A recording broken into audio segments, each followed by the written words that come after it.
એટલે બહુ જાણીતો પ્રસંગ છતાં કહું છું કે કવિઓએ લખવું કેટલું અઘરું હોય છે અને લેખા પછી એને સાબિત કરી બતાવવું કેટલું અઘરું હોય છે. પ્રભુદાનભાઈના પુસ્તકો મારી પાસે આવ્યા, પોતે સારા લેખક પણ છે, કવિતાઓ પણ ખૂબ સારી લખે છે. લખવું એ વસ્તુ જુદી છે, સમાજ જ્યારે પ્રશ્ન ઉપસ્થિત કરે ત્યારે સાબિત કરી દેવું. ભાવેશભાઈને કદાચ પ્રસંગનો ખ્યાલ ન હોય તો હું કહું છું કે જેથી જામનગરના એક અધિકારીની ઓફિસની માલિક ફરી અને એક અભણ મેર એમ કહેતો હતો કે મારી ફૂઈની ભેહું લઈ આવ્યા છે અહીંયા, મારી ફૂઈની ભેહું લઈ આવ્યા છે અહીંયા, મારી ફૂઈની ભેહું લઈ આવ્યા છે અહીંયા. અને તેદી એને ઠેબે ચડાવ્યો, ધૂધકાર્યો, તેગડ્યો. માણસે પૂછ્યું, કોઈની ભેહુંનો ક્યાંય પતો ન લાગ્યો, કોઈ હરખો જવાબ ન દીધો. તો ગમે એ ગામની ભેહુંનું ખાડું વારી ગોવાળિયાને મારી અધમુવા કરી આખું ખાડું વાળી અને આવ્યો ને ફૂઈને એમ કીધું લે તારે જેટલું રાખવ્યું એટલું રાખ, તાર્યું તો ન જડ્યું પણ બીજાનું લેવો. પણ હવે મને જામ જીવવા ન દે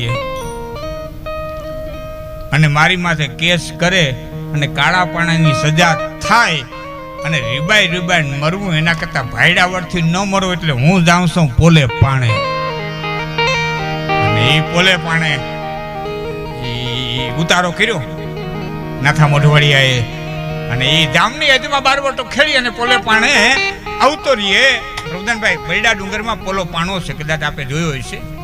આ માણા જાય ઘોડી હોતો વયો જાય એટલી જગ્યાએ માલિકો વિશાળ પટ છે, માલિકો રહેઠાણ થઈ શકે, માલિકો રસોડા થઈ શકે, માલિકો માણસો ભાવેશભાઈ રહી શકે, એ બધી વ્યવસ્થા છે. 200 માણસ હમાય દે એવડું માલિકો સગવડતા છે. અને ન્યારીએ જામની હદમાં બારવટો ખેલી આવે, ગામડા ભાંગી આવે, પોલે પાણી આવતો રહે. કારણ પોલો પાણો રાણા સાહેબની હદમાં. એટલે આપણે કેમ માલિયા ભાગી જાય ને પછી કઈ કરી નથી શકતા. આપત્તિ તેથી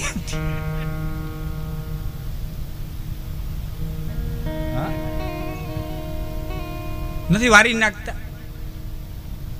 હાવણી ઘર વારે, હાવણીનો ફરિયું વારે.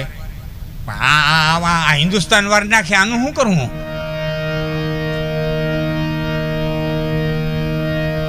ઠીક છે, વાત મૂળ વાત ભલે પણ આવતો રહીએ. અને ભાઈ બારવટિયા તો ઘણા થયા છે ને અટાણે છે, નથી એમ નથી, ખાલી ઠેકાણા ફેરીમાં. હા, એવું કઈ નથી કે અટાણે નથી, અટાણે છે, ખાલી ઠેકાણા ફેરવા. ઉદરે લુગડે થઈ જતું હોય તો શું કરવા હરેડ થવું જોઈએ? એમ જે કામ જોઈએ બારવટું આમ પાર પડી જતું હોય ને આમ શું કરવા કરવું જોઈએ?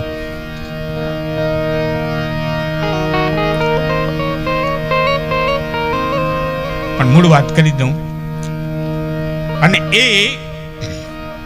કીર્તિ ફેલાણી. બારવટિયા તો ઘણા થયા, પણ 2 બારવટિયા એવા થયા કે જેને સંતના બિરુદ લઈ ગયા, જેને ભક્તના બિરુદ લઈ ગયા. એવા 2 બારવટિયા. એક આપા જોગીદાસ ખુમાણ, જેને કુંડલા હાટું થઈને બારવટું ખેડ્યું, એને સંતનું બિરુદ લઈ ગયું. અને બીજો નાથો મોઢવાડીયો, જે નાથો ભગત કહેવાનો, એને ભગતનું બિરુદ લઈ ગયો. તેને નીતિથી બારવટા ખેડ્યા, નાથાના રાહાળા ગવાણા. શેરીએ એક નાકે બેનું દીકરીઓ ભેડિયું થાય, રાહાળા ગાય, કવિઓ કવિતાઓ લખે. એમાં રાજા નામના બારોટે નાથા મોઢવાડિયાને વિસી લખી, 20 દુઆ લખ્યા. અને એ વિસી લઈ અને સંભળાવા ગયો, જે કાંઈને મોજ આવી હોય એ વિસી પ્રખ્યાત થઈ. અને એમાં છત્રાવા ગામનો રાણો ખૂટી કરી અને મેર દ્વારિકાની જાત્રાએ નીકળ્યો અને મોઢવાડાના પાદરની માલિકોથી સંઘ નીકળ્યો. એ વખતે વણગા પટેલે આડા ફરી અને એટલું કીધું કે આજ સંઘ છે એ મારે ત્યાં રાત રોકાઈ જો. તેથી તો માણસને આવા સંઘ નીકળે ને તો એમાં લૂંટાઈ જવાની ઓઢ લાગતી. હા, એમાં એને એમાં લૂંટાવાની મજા આવતી. ભલે બીજાને એમ થતું હોય કે હા આનું નહીં રહીએ, હા આનું નહીં રહીએ, પણ મને તો એમાંય મજા આવતી. એટલે નરવો બાપુ કહેતા કોઈ રૂસ્તો પૂછતો જાડો માણા હોય ને દુબળો કરી દેવો તો શું કરાય કે દાતારના વરામાં તેડી જવાય. દાતારના વરામાં તેડી જાવ ને બળેતરામાં એટલે હુકાઈ જાય કે આનું નહીં રહે, આનું પૂરું થઈ જાય, આનું નહીં રહે. ખરતતા ખૂટી જશે એ તો મૂર્ખ મનનો વેમ, બાકી દાતા કે મારે દેવું ઘટે આ બધું કાલ હશે કે કેમ, એ તો ખરતતા ખૂટી જશે એ તો મૂર્ખ મનનો વેમ. મૂર્ખો બેઠો બેઠો વિચાર કરે હાય ખવડાવે તો ખૂટી જાય, હાય આપે તો ખૂટી જાય, હાય દહીં તો ખૂટી જાય. બાકી ઘહાતા ચંદનની જે મજા, શીતળતા જે ચંદન નથી, પાણાને શું ખબર પડે ઘહાવામાં શું મજા છે, એ ચંદનને ખબર પડે આમાં શું મજા છે. એ આડા ફરનારાને ખબર પડે કે જમાડવામાં શું મજા છે અને એમાં હોડ લાગતી. વચ્ચે નાનકડી એક વાત કરી તો ભાવનગર મહારાજા એમ કહેવાય છે, હું મારા મામા બેઠેલા કદાચ ભૂલતો ન હું, તો દ્વારકાની જાત્રાએ જતા હતા અને એમાં રસ્તામાં રાઘવ ભમરનું ગામ આવ્યું અને રાઘવ ભમરને ભેળો, રાઘવ ભમરને ઉઠાડાતો નહીં હો, મારા બાપુ એમ વાત કરતા, હું તો હોય તો ઉઠાડાતો ને, મા એમ કહી દેતા ભાવનગર મહારાજ હોય તો કે ભલે બે, બાકી મારા રાઘવને ઉઠાડાય નહીં. હા, એ રાઘવ ભમર અને એ રાઘવ ભમરને લઈ અને દ્વારકા આવ્યા. એ દ્વારકા આવ્યા અને એમાં કંઈક એમ કીધું કે ગોમતીજીમાં પેલું સ્નાન એ કરે કે જે દ્વારિકા જમાડે, 84 કરે એ ગોમતીજીમાં. ભાવનગર મહારાજ ને એમ કે આપણે જ પેલું સ્નાન કરશું, પેલું સ્નાન કરે એ દ્વારિકા જમાડે. એ ભાવનગર મહારાજ તો હજી કપડા ચેન્જ કરવાની પેરવી કરતા હતા તો રાઘવ ભમરે લુગડા હોતો ઠેકડો ગોમતીજીની માર્યો તો એટલી વાટ થોડી જોવાય. હા રાઘવ કે બાપા હવે એ ટાણું આવ્યું છે, અટાણે મને ખવડાવવાનો અવસર આવ્યો છે, તો એ વાત હવે કે લુગડા બદલાવાની જોવાય. હા, આજ પણ દ્વારિકા જાવ તો એ દરવાજો બનાવ્યો છે, રાઘવ ભમરની તકતી મારી છે. ક્યારેક જઈજો કાંદા મહારાજની આશ્રમ ધારા જે દરવાજા, આ ઓડ લાગતી તું ખવડાવે ની મોર હું ખવડાવી દઉં, એવી એક એની ઉર્જા હતી, એક એવી હિંમત હતી, તાકાત હતી. અને આડા ફરીને મણગા પટેલે કીધું કે આજ તો મારે ત્યાં બધા ભોજન લેવાનું છે, રાત રોકાવાની છે. એ મંડી ગયા રોટલા ઘડાવવા, મંડી ગયા લાપસીને આંધણ મુકાવા અને એ મંડી ગયા તૈયારી કરવા. એમાં એના ગરમ મંડી ગયા પાણી થવા, કારણ કે હાલીન સંઘ જાતો હતો. એ સેવા કરવા વાળા આવી ગયા અને એમાં રાણા હતા ખૂટી એમ કીધું કે તમારા ગામનો રાજો બારોટ વાર્તા બહુ સારી કરે છે, તો રાજા બારોટને કેળાવો ને, વાર્તા કરે તો દાયરાને મજા આવે. એમાં ટૂંકમાં વાત કરી દઉં, રાજા બારોટ એવા એ વાર્તા માંડી અને કીધું કે રાજા બારોટ તે નાથા મોઢવાડિયાની વિહી લખી છે, હા કે એ જરા સંભળાવ્યું ને. પ્રભુદાનભાઈ વચ્ચે એક વાત કરી દઉં, મારા બાપુ શામજી બાપુના 10 દુઆ લઈને ગયા, મારા ઘરની બનેલી હકીકત. જો ધંધોરમાં બોલું ને એટલે હું ફરિયામ બોલતો એમ બોલું, હું કઈ પ્રોગ્રામ દેતો એમ બોલતો નથી ને. એટલે જ મારા વિડીયા વાળાને ભેરો આજ રહેતા એવું હાલ તો તને ખબર પડે કે પ્રોગ્રામ જેમ કેમ બોલે ને ફરિયામ કેમ બોલે.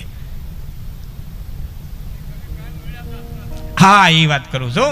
એ 10 દુઆ લઈ શામજી બાપુના બનાવીને મારા બાપુ ગયા. એમાં કવિ કાન મળ્યા. કવિ કાન એટલે કોણ, યુવાન મિત્રોને ખબર ન હોય તો એને હું ઓળખાણ આપી દઉં. અમદેશની આર્ય રમણી અમર છે ઇતિહાસમાં કવિતા જેને લખી, ધન કોખ જીજાબાઈને જેમાં શિવાજી પાયકો હતો તલવાર કેરી જુનાગઢ.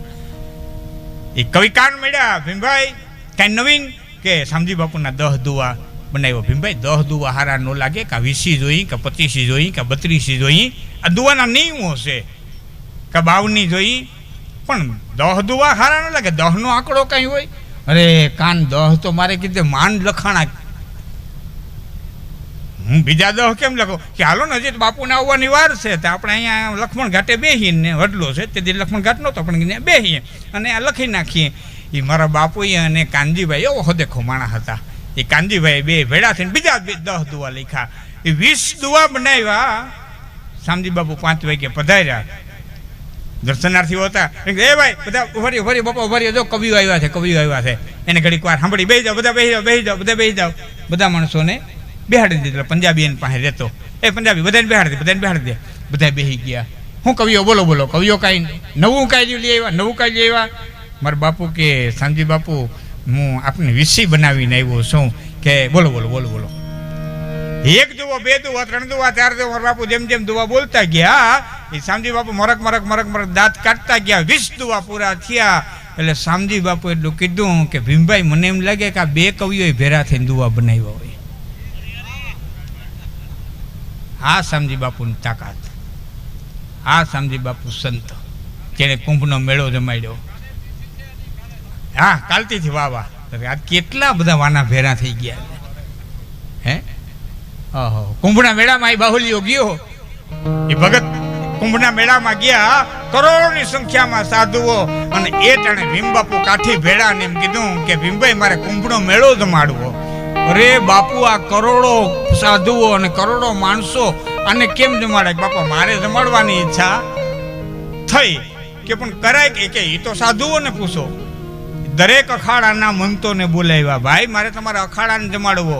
કેટલી મૂર્તિ? તો કોઈ કે 500, કોઈ કે 1000, કોઈ કે 2000, કોઈ કે 200, કોઈ જેટલી જેટલી મૂર્તિઓ હતી. બાપા હું ખાવું? તો કોઈ કે દૂધપાક, કોઈ કે લાડવા, કોઈ કે લાપસી. કેટલો ખર્ચો થાય? કે આટલો, કોઈ લાખ, કોઈ 2 લાખ, કોઈ 5 લાખ. બાપુ આટલો ખર્ચો એટલે એ થેલીમાં જ કાઢીને જે આલ્યો બાપા, આલ્યો બાપા, આલ્યો બાપા. અને શામજી બાપુની જય, શામજી બાપુની જય. કુંભના મેળામાં માણસ હલકે નીકળ્યું, પ્રશાસન ધ્રુજી ગયું કે આ માણસને કેમ રોકવું. છેલ્લે એમ કીધું બાપુ માણસને અમે રોકી ન શકીએ, આટલી પબ્લિક રોકાય નહીં, તમે પબ્લિકને દર્શન દેવા માટે થઈને આવો.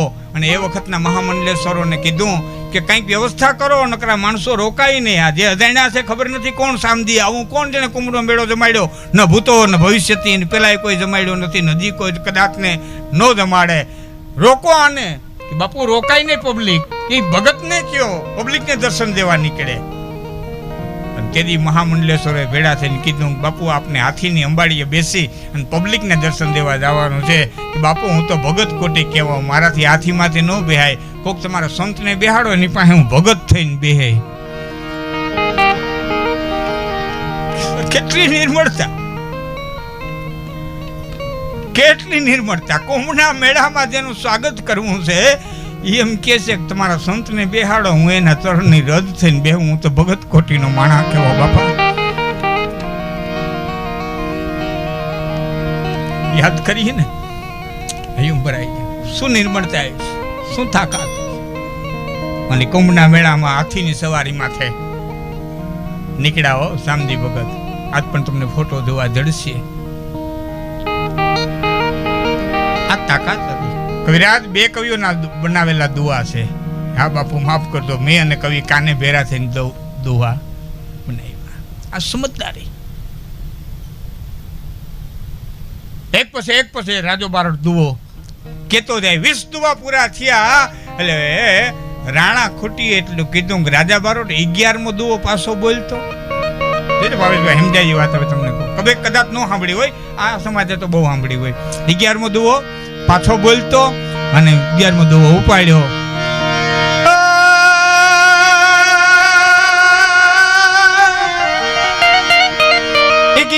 અભંગ અનમેર લોકોમાં લેખાત અમના થા જન્મ નો થાત વંશમાં વાસ્યાંગ રાવું હે દિલાક ના થા જન્મ નો થાત આ વંશમાં વાસ્યાંગ રાવું. 11 અભંગ અને મેર લોકોમાં લેખાત. અને રાણા ખૂટી એટલું કીધું કે રાજા બારોટ વધારે પડતું નથી કહેવાય ગયું. કે કેમ કે નાથો એક જ લોઢું બાંધી હગે, હવાસર લોઢું અમે નો બાંધી હગીએ. વધારે પડતી નથી કવિતા કહી દીધી કે બાપા એ તો ટાણું આવે તઈ ખ્યાલ આવે. મગજનો આકરો માણા નીકળી ગયા. અહીં રાત રોકાણા, સવારે સંઘ ઉપીડ્યો, દ્વારકાની જાત્રા કરી, પાછો નીકળ્યો, પાછો મોઢવાડે આવ્યો, વણઘો પટેલ પાછો આડો ફેર્યો અને રોયકા. અને એમાં રાજા બારોટે સંઘના માણસોની હારે ઝીણી ઝીણી વાત કરતા કરતા પૂછી લીધું કે ચીલો દીધો તો? યુવાન મિત્રોને ખબર ન હોય એટલે કહું છું, દ્વારિકાની યાત્રા કરતા ને ત્યાં ભોગાત પાસે ચીલો લેવાતો. 20 રૂપિયા ટિકિટ હતી બેટ દ્વારિકામાં દર્શન કરી. તો મને સાંભળે મેં લીધેલી છે ચીલાની, આપણને ખબર નથી, પણ કરવેરો આ રીતના કરવેરા લાગતા. કે ચીલો દીધો તો કે હા, અખાઈ સંઘનો 300 કોરી ચીલો લીધો તો, અને પોતાના ફળિયાની માલિકોથી તાદણી ઘોડી છોડી, હા એ ઘોડીની માથે પ્લાન નાખ્યો અને વણગા પટેલની ડેલી પાસેથી નીકળીને નાથાએ હાથ નાખ્યો કે વણગા પટેલ જાગસ કે હું તો કે જાગું છું, કે તો હું હમણાં આવતો રહું, દી ઉગશે ને દી ચડશે ત્યાં તો પાછો આવતો રહે, એકે મહેમાનને જવા ન દેતો, હું કહું બહુ પાઉં પછી જવા દઈ દે ને જવા દેતો તને જગદંબાના સોગંદ છે. આટલું કહી અને ઘોડી મારી મૂકી.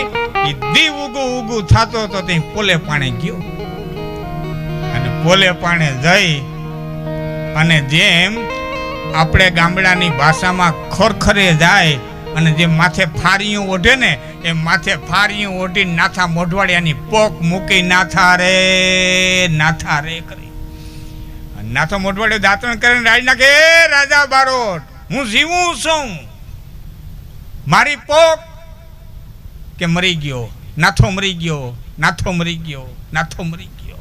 પણ વાત શું છે કે નાથો જીવતો હોય અને મેરના દીકરા જાત્રાએ જાય ને કે ચીલા થોડા લેવાય. નાથો મરી ગયો, મર્યો હોય તો ચીલો લેવાય, નકર નો લેવાય. કેને લીધો? રાણો ખોટી સતરાવેથી જાત્રા કરવા નીકળ્યો છે ને ભોગાત ચીલો લેવાનો છે. લખ નાથા મોઢવાડે લખતા ન આવડતું, લે કાગળ પેન લખ. એ ખડીયો દીધો, કાગળ લીખો, હું કહું એમ લીખું કે જે છત્રાવાનો સંઘ આવ્યો હતો ને એની પાસે જે 300 કોરી તમે જે ચીલો લીધો છે એમાં બીજી 300 કોરી નાખી અને રોંઢો થાય ત્યાં મોઢવાડે પોતાડી દેજો, નકર નાથો આવે.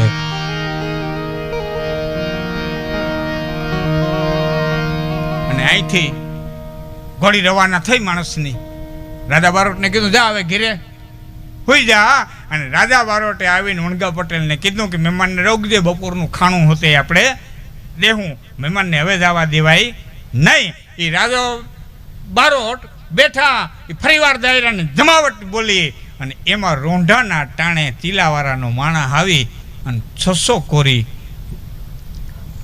રણા ખોટીને પાસે મૂકીને કીધી કે આ 600 કોરી કે 600 કેમ કે 300 તમે દંડની ભરી હતી અને 300 નાથાએ કીધું વધારાની હામી મોકલજો નકર નાથો આવે.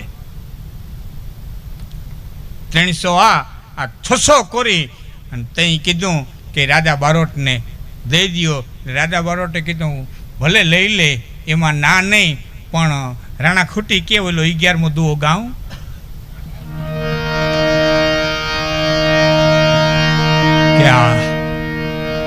સાહેબ કવિતા લખ્યા પછી સાબિત કરવું પડે. ક્યારેક સમાજ પ્રશ્ન કરે કે આ કેમ, કે કરી દેવું પડે. જો આમ ઘણી વખત અમને ઘણા પૂછતા હોય તમે આના વખાણ કરો, આના વખાણ કરો, બાવડા પકડીને કેવું પડે કે હાલ દેખાડું, હાલ હજી એવા પડ્યા હવદના ઓશિકા કરીને હુએ એવા, હાલ હજી એવા પડ્યા છે 10 વીઘા જમીન દાનમાં દઈ દઈએ એવા. આ બધા